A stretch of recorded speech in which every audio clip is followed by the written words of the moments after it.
Whatever words we utter should be chosen with care, for people will hear them and be influenced by them for good or ill.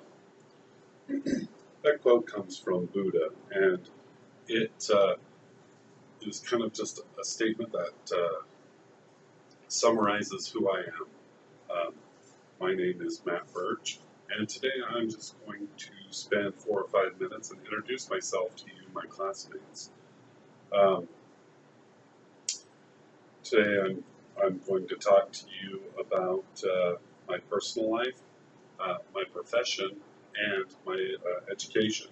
And while it was fairly simple to divide my life into these 3 distinct and separate categories, I can assure you that they all kind of intertwine immensely.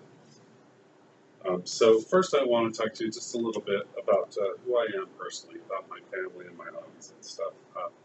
I was born in Ogden, Utah.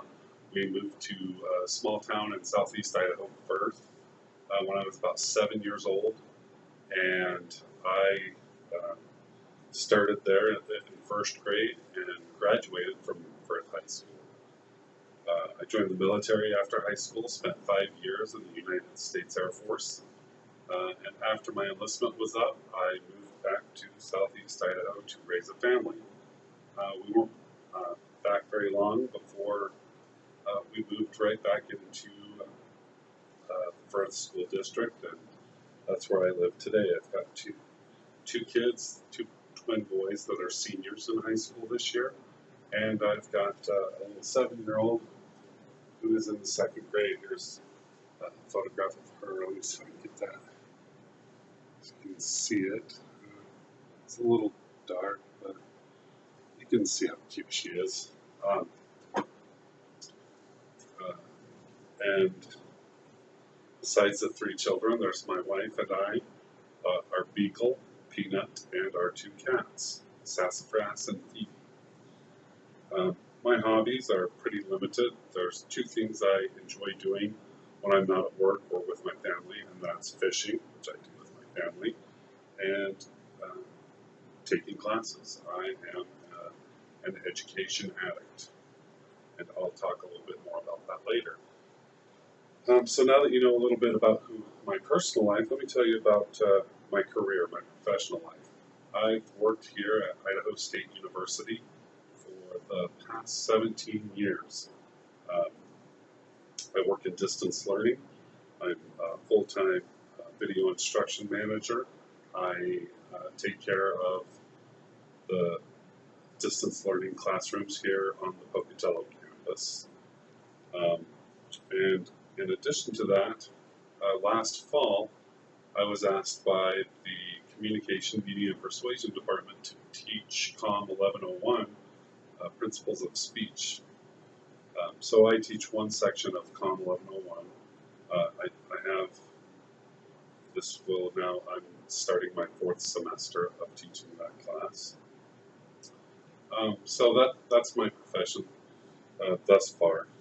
Hopefully that will change sometime in the future because of my education, and that's what I'm going to talk to you about next. I started working here in 1997. In 1998, I started taking classes here at ISU, and 9 years later, I graduated with my bachelor's in English. I immediately went into the graduate program, started working towards an MA in English, and after 2 years of being a part-time student, I took a couple of rhetorical study classes, or one rhetorical studies class, because I thought it sounded interesting and fun, and I was hooked. So in May of 2013, I graduated with my master's in rhetorical studies. I am now applying to Texas Tech for their PhD program in technical communications and rhetoric, and I should start that next fall, with the goal, the end goal being to teach, hopefully at a technical college. And that's why I'm in this class. It's my last required class for the state of Idaho professional technical teaching certification. So now you know a little bit more about me. I talked to you about my personal life, my profession, and my education. And so I'd just like to leave you with some words from the great poet Emily Dickinson. She wrote, "I know nothing in the world that has as much power as a word."